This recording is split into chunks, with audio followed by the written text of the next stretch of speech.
Il semble qu'il y ait ces derniers temps une recrudescence des actes violents et des dégradations commis par les voyous issus des banlieues. Pourtant, le phénomène n'est plus nouveau, bien qu'il ait surpris en 2005 lors des émeutes ayant eu lieu dans les quartiers dits défavorisés suite à la mort de 2 délinquants qui fuyaient devant la police.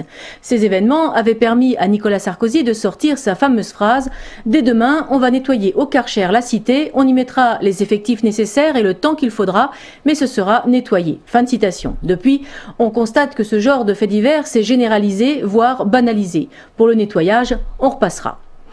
Le 15 juillet dernier, une bande issue d'un quartier dit sensible et qu'il faut donc comprendre comme étant la forte densité multiethnique et pluriconfessionnelle, investissait une énième fois une piscine privée à Brive, déclenchant une rixe avec les militaires qui habitaient là.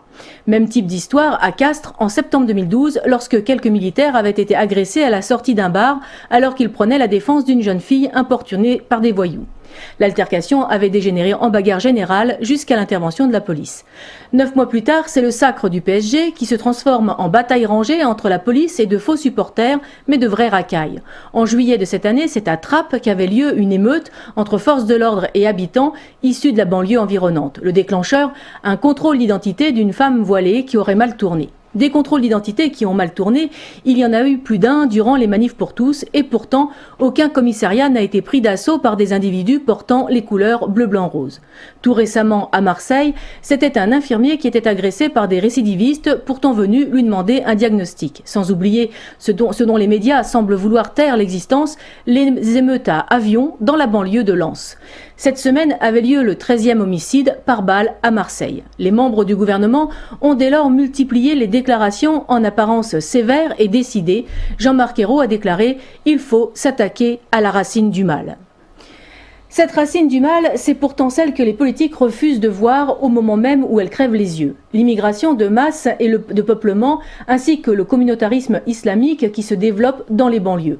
Ces zones où la République française a renoncé à imposer sa loi et où règne désormais la loi des grands frères, c'est-à-dire celle du trafiquant de drogue le plus fortuné. Les grands médias parlent de solidarité islamique, de cohésion due à la pratique d'une même religion, à croire que même eux ont désormais peur d'employer le mot communautarisme. Face à cela, le gouvernement répond par une tactique bien classique, la stratégie de l'autruche. Désormais, les journalistes n'ont plus le droit de prendre de photos lorsque Najat Vallaud-Belkacem et François Lamy décident de rendre visite aux associations de ces quartiers dits populaires. Ces deux ministres possèdent, à n'en pas douter, une conception très personnelle de la liberté d'information. Au fur et à mesure de l'échec des politiques d'immigration et d'intégration des gouvernements successifs, les banlieues se transforment d'elles-mêmes en ghettos. Le problème de l'immigration ferait bien d'être saisi à bras-le-corps par les élus français, comme c'est déjà le cas en Russie. Ce n'est pas en persistant dans une politique de la ville qui échoue depuis 30 ans que la France trouvera une solution, puisque ce sont des dizaines, si ce n'est une centaine de milliards d'euros qui ont été jetés en pure perte dans ces banlieues. Le problème n'est pas social, mais sociétal. Les zones rurales n'ont pas bénéficié du 10e de cette manne, subissent les mêmes problèmes de désindustrialisation, de chômage ou de perte d'identité, et pourtant, pas une émeute n'a éclaté, pas une sous-préfecture n'a brûlé. Pour l'instant, car il n'est pas dit que les rats des champs puissent supporter encore longtemps l'arrogance des rats des villes.